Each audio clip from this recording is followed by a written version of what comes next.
For ACUSports.com, I'm Grant Boone talking some Wildcat football here. We've got the head coach, Ken Collums, and we've got junior defensive end from Canyon, Texas, a kinesiology major, Dylan Douglas. Dylan, let's begin with you. The game at Air Force on Saturday, last week in Colorado Springs. Take me through some of the pre-game festivities and what it was like to experience something that you really don't get to do very often. Yeah, it was the biggest atmosphere I've ever played at. As I'm sure many of the guys on the team can say that as well. And, our excitement level matched that. From walking the field the day before to, running out of the tunnel with 40,000 people in the stands, to getting turnovers on defense and having all those 40,000 people just go totally silent. It's a great silence is a good sound sometimes, isn't it? It was on Saturday, yes, sir. You know, the first possession happens, they get a nice little first down, and then all of a sudden you look up and out of the sky comes a football, courtesy of a hit that DJ Arnold delivered on the running back. And you look like you had time to fair catch it. It comes right into your hands, and you get it. Take me through that moment and maybe what it did for your team, knowing you were playing a really, really good FBS program. Right. Like you said, it was a big deal, and I was pretty excited. But running off the field, I thought to myself, and I was telling the defense, this is going to give our offense a chance to score. This is going to get us started. I think that's what propelled us forward from that moment on. A lot of people look at numbers and they didn't see the game. And so they might look at the total yardage that Air Force piled up. The one thing that I said to people is when somebody gets a lot of yards, usually points accompany it.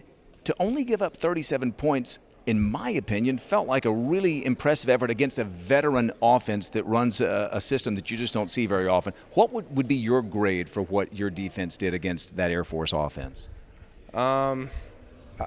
It's kind of hard to put it in a grade. I'm proud of what we did, based off of us taking them out of their game.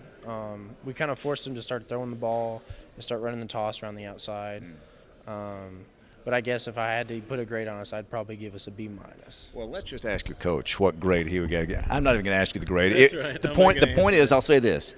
Your defense against an offense that knows what it's doing and does it almost flawlessly at times gave your entire team a chance to win, and I know Dylan was a big part of it, wasn't he? That's right. When you look at facing the Air Force offense, they're probably one of the top 3 offenses in the entire country that do that particular offense. And it's a big feat and to go in there and get some stops.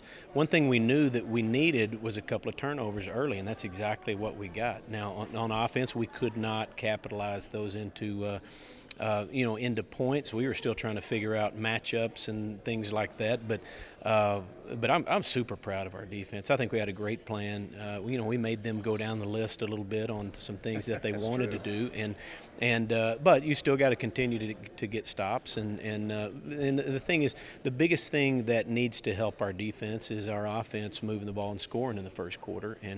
We hope to change that this week.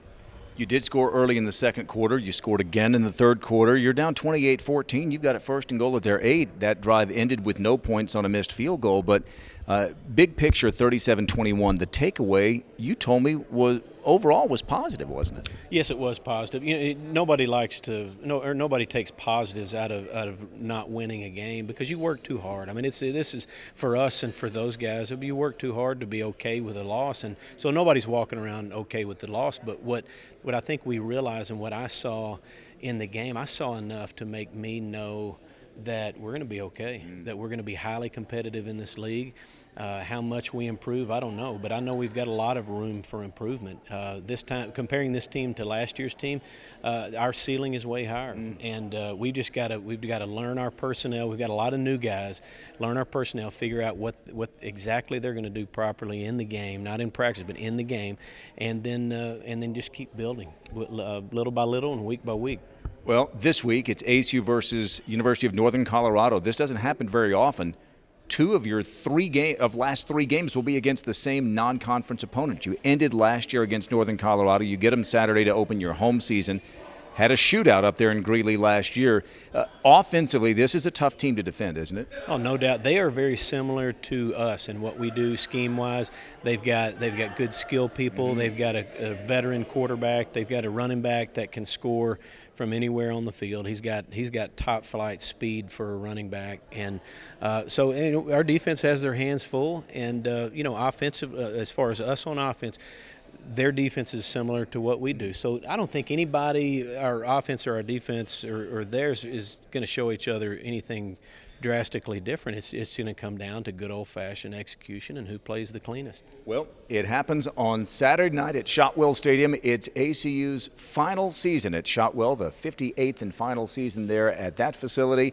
And the game kicks off at 6 o'clock against University of Northern Colorado. We'll have the broadcast for you beginning at 5:30 on the ACU Sports Network. For Dylan Douglas and for Coach Ken Collums, I'm Grant Boone for ACUSports.com.